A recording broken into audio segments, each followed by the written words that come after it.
Finally, we're going to talk about vertical and horizontal shifts of functions. We start with a function y is equal to f of x. And what if we take that function and we add a constant k? What's going to happen to it? And the claim is that it's going to shift the function vertically, either up or down, depending on whether or not k is positive or negative. Let's start with our classic example of a parabola. Y is equal to x squared. That's my function. What if I take that function and I add 6? So y is equal to x squared plus 6. Well, what happens is my original function, y is equal to x squared, is here in blue. But if I take all those values and I add 6, what happens? It moves the whole graph up 6 units. So adding 6 corresponds to a vertical shift upwards. Similarly, if I start with my same function, y equal x squared, instead of adding 6, I subtracted 6. So y is equal to x squared subtract 6. What happens to the graph? I bet you guessed it. The graph, which originally was in blue again, gets shifted down because I'm subtracting 6 from all the y values. So the original little point here, 0, 0, gets shifted down to 0 minus 6. By the way, if I have this parabola here, just a little language, this lowest point here we call the vertex. Hence this vertex, y equal x squared, gets shifted down to this vertex at 0 minus 6. Okay, so that's vertical shifts. Well, if I have vertical shifts, you could probably figure that I also have some horizontal shifts. So how does a horizontal shift work? And the answer is I start with my function f of x, and then instead of x, I replace it with x minus h. Notice that minus there. And my claim is that replacing x with x minus h shifts the whole graph h units. Now, if h is positive, it shifts it to the right, and if h is negative, it shifts it to the left. So let's start with our classic little parabola, y equal x squared. But instead of this x, I replace it with x minus 2. Right? So I get this new curve, y is equal to x minus 2 squared. What happens to the graph? My original graph was here. This new graph, notice, gets shifted over to here. In fact, it gets moved, 2 units to the right. This vertex gets shifted over there. And that's what I mean by f of x plus h, or f of x minus h, is a shift of h units horizontally.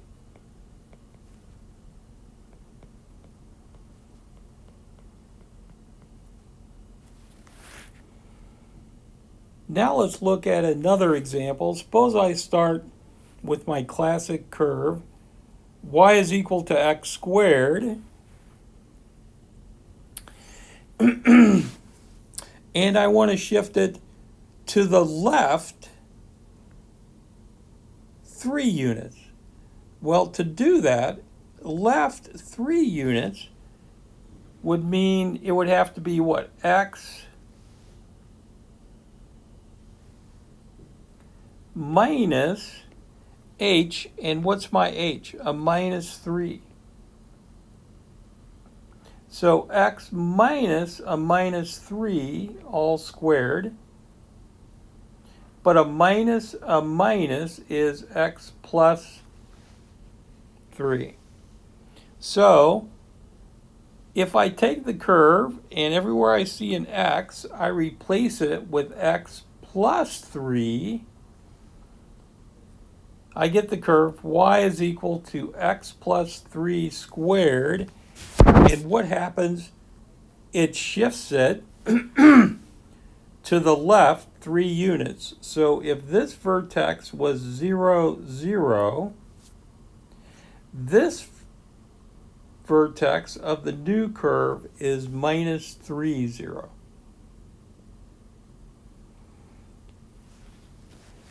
And that really is the story of vertical shifts. But let's go ahead and do another example.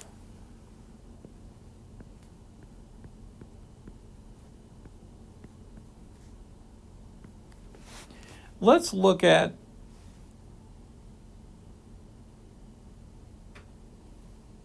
my original curve, y equals x cubed. Remember that? That was our little classic cubic. And suppose I want to shift it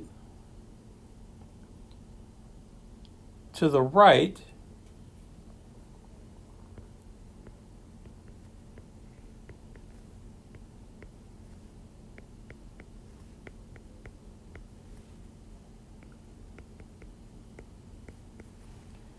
Four units.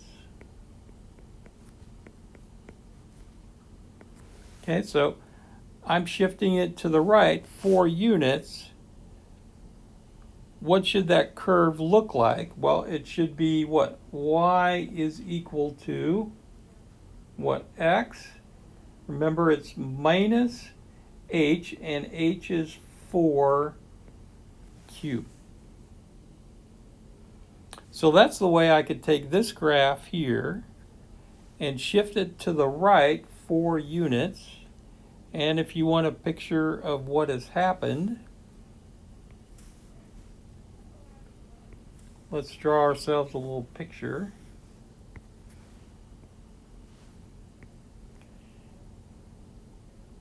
Our original cubic looks like this.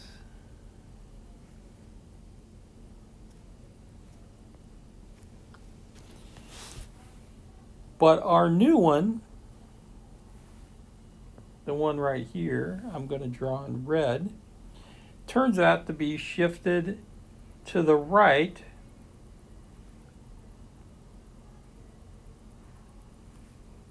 4 units. And so this point here is what? X is 4 and y is 0. And this point right here,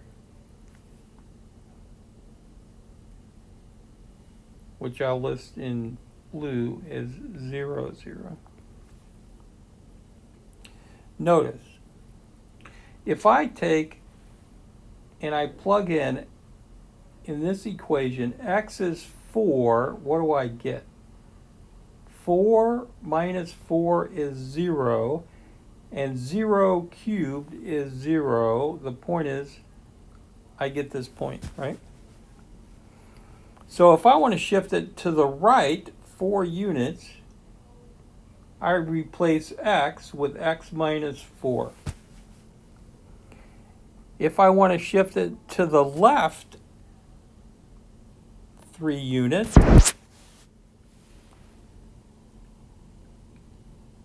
Then let's write that down. Shift left 3 units.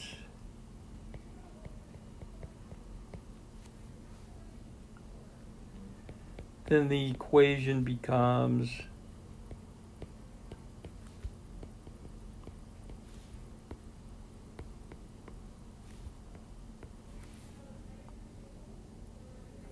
what?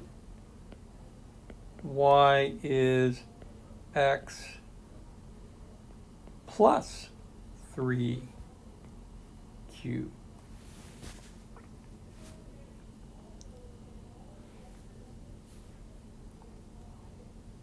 And if I were to draw a picture of that,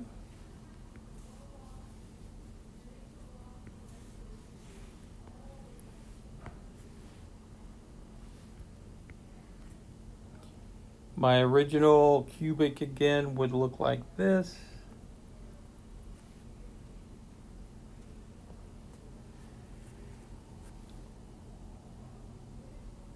And my little shifted one would be over here somewhere and look like that. This point here would be minus 3, 0.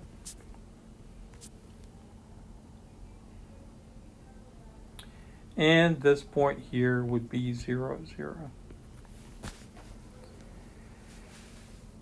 All right, so that's how horizontal and vertical shifts work. Well, let's do one final example.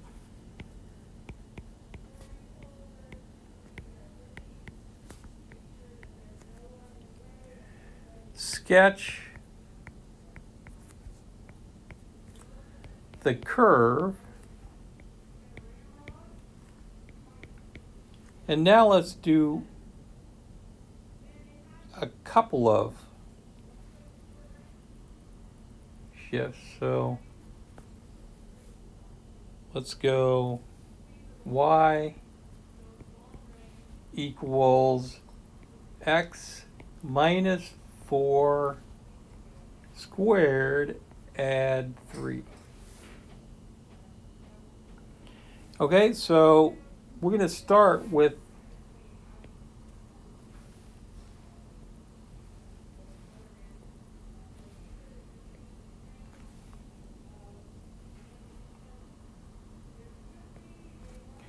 our original function, y equal x squared.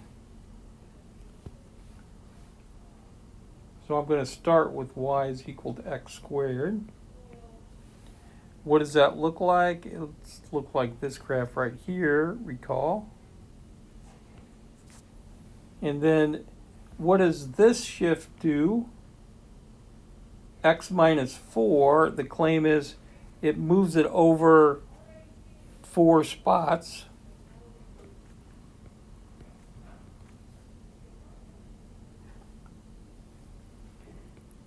So the vertex translates to that. And then what does this do? And the answer is it's going to move it up 3. So I take this vertex,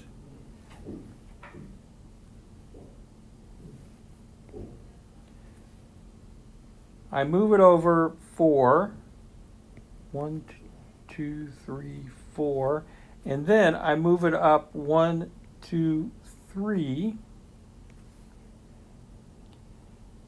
And let's draw that in. So 1, 2, 3, 4, 1, 2, 3. My vertex shifts to, perhaps I could do a little better job, to right over there, right? To the right 4 and up 3, and then I draw myself a little picture. Close enough for government work. All right? So this parabola here gets translated Over here, let's write the coordinates of that point. The coordinates of the vertex are going to be 4, comma 3. All right, so that's the way that you can combine both vertical and horizontal shifts.